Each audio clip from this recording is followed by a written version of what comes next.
अभी जैसे कि हमने देखा कि डी की वैल्यू पॉजिटिव, नेगेटिव या जीरो कुछ भी हो सकती है, तो इसका एक केस है जिसमें डी पॉजिटिव है। मान लो if D is greater than zero, if D is greater than zero तो एक्स क्या होगा, हमने लिखा है minus B plus minus root D by 2a, या फिर मैं इसको ऐसे लिख दूं minus B by 2a plus minus root D by 2a, एक ही बात है। तो अगर d ग्रेटर देन जीरो है तो ये हमारे पास दो रियल एंड डिस्टिंक्ट रूट्स आएंगे। अब इसमें भाई दो केस हो सकते हैं। आप बोलोगे सर कौन से दो केस हो सकते हैं, यहाँ भी केस होंगे क्या सर? बिल्कुल होंगे भाई, और यहाँ वाले जो केस हैं वो बहुत ज़्यादा इंपॉर्टेंट हैं।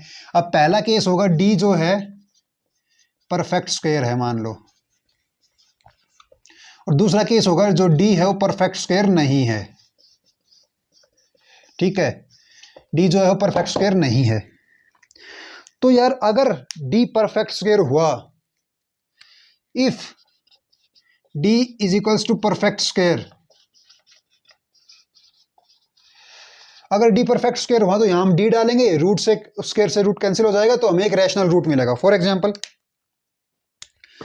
Example x square minus 5x plus 6 equals to 0, ये इक्वेशन है हमारे पास।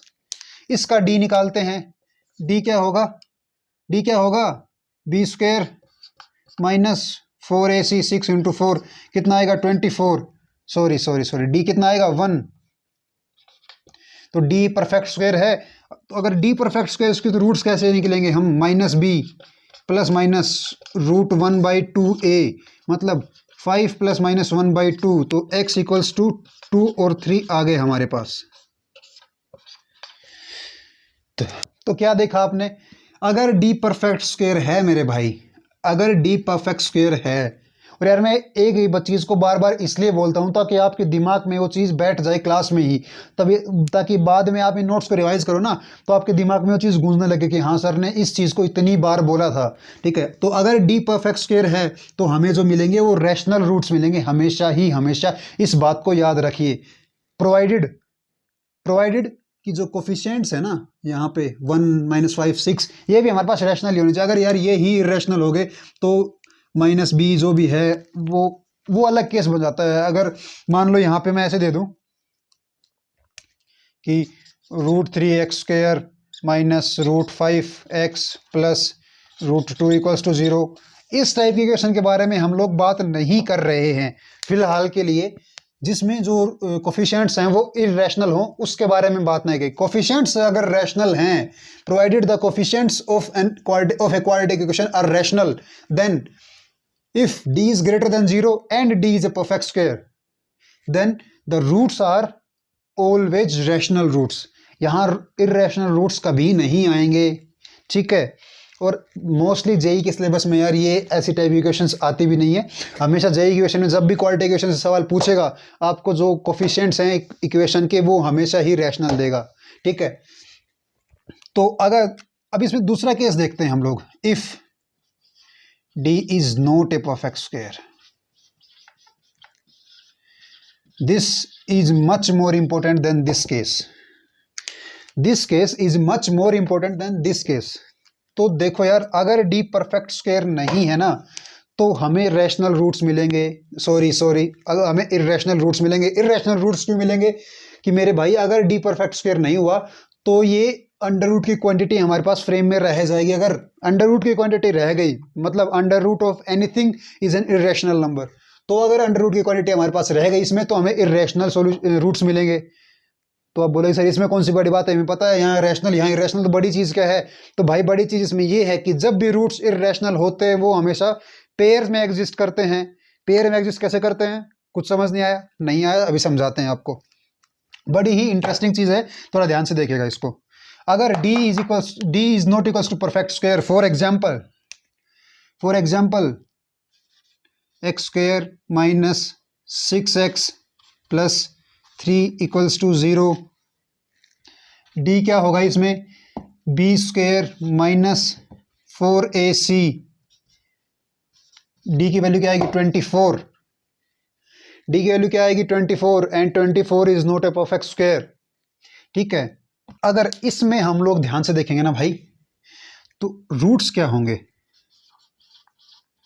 जरा रूट्स निकालो इसके, आपको मजा आ जाएगा रूट्स निकाल के। इसके रूट्स क्या होंगे, minus B plus minus root D by 2a। 24 को कैसे लिख सकते हैं हम,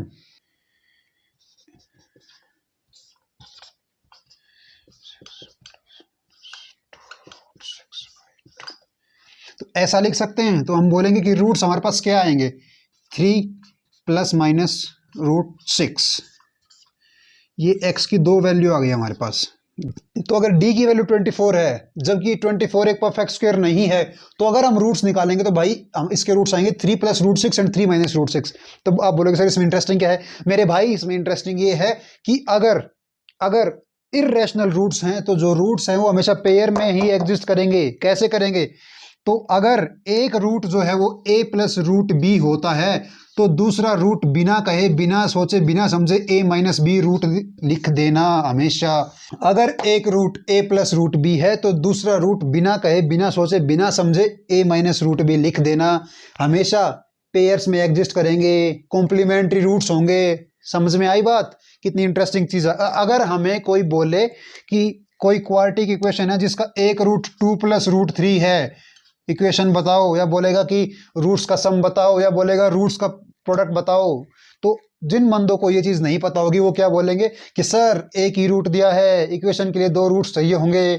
लेकिन जिन्होंने ये चीज़ पढ़ी होगी, जिनको ये चीज़ पता होगी, वो क्या बोलेंगे कि सर एक रूट दिया है, इर्रेशनल रूट है, दूसरा हम फट से लिखेंगे 2 माइनस रूट 3 ही होगा हमेशा। एक 2 प्लस रूट 3 है, दूसरा 2 माइनस रूट 3 है, तो सर हमें पता लग गया सम जो है वो 4 हो जाएगा। ऐसे ही प्रोडक्ट हम निकाल लेंगे, प्रोडक्ट 1 हो जाएगी इसकी। अरे आई बात समझ में। तो यार ये एक इम्पोर्टेंट टॉपिक है। कई बार आपसे जेई में ऐसे ही इसी चीज़ को लेके, इसी चीज़ के अराउंड सवाल घुमा के पूछ लेता है, तो आपको ये चीज़ पता होनी चाहिए हमेशा। तो इसको थोड़ा ध्यान में रखिए। अब यार एक छोटा सा कंसेप्ट और है जो मुझे लगता है ना कि हर बंदे को मतलब दिमाग में बैठा हुआ रहना चाहिए। अब एक ऑब्जर्वेशन है जो आपको मतलब अगर कोऑर्डिनेशन में कोई इक्वेशन दी हुई है तो सबसे पहले आपके दिमाग में स्ट्राइक करनी चाहिए। फॉर एग्जांपल अगर हमें कोई क्वाड्रेटिक इक्वेशन ऐसे लिखी हुई दी हुई है, a minus b x square plus B minus c x plus C minus a equals to 0, अगर ऐसी कोई क्वाड्रेटिक इक्वेशन हमें दी हुई है तो ऑब्जर्वेशन क्या होगी हमारे यहाँ पे, तो ऑब्जर्वेशन क्या होगी, इंपॉर्टेंट है यार बहुत, मुझे लगता है आपके दिमाग में हमेशा रहनी चाहिए कि if sum of all coefficients of quadratic equation is 0 then x equals to 1 is always a root of equation. Hindi में बोले तो अगर कोई भी क्वाड्रेटिक इक्वेशन दी हुई है और भाई उसके जो कोफिशिएंट्स हैं सारे a minus B plus B minus C plus C minus A, अगर उसके सारे कोफिशिएंट्स हैं और उनका सम जो है 0 हो रहा है, जैसे यहाँ a minus B plus B minus C plus C minus A, इन तीनों का सम 0 है, अगर ऐसे किसी क्वाड्रेटिक इक्वेशन में कोफिशिएंट्स का सम 0 हो रहा है तो x इक्वल्स टू 1 हमेशा ही उस क्वाड्रेटिक इक्वेशन का एक सॉल्यूशन होगा। ठीक है, इससे क्या आपका टाइम बचेगा। अगर आपको प्रॉपर्टी याद होगी तो एग्जाम में आपका टाइम बचने के चांसेस बहुत ज़्यादा होते हैं अगर ऐसा क्वेश्चन आता है तो।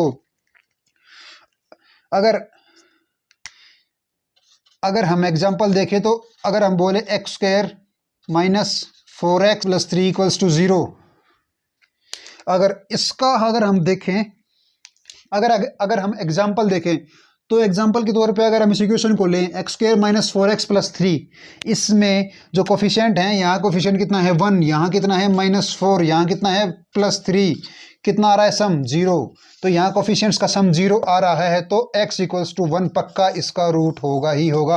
सेटिस्फाई करवा के देख लीजिए 1 माइनस 4 प्लस 3 इक्वल्स टू 0। अगर कोफिशिएंट्स का सम 0 हुआ तो x इक्वल्स टू 1 पक्का एक रूट होगा। आप इस चीज़ को अपने दिमाग में हमेशा रखिएगा।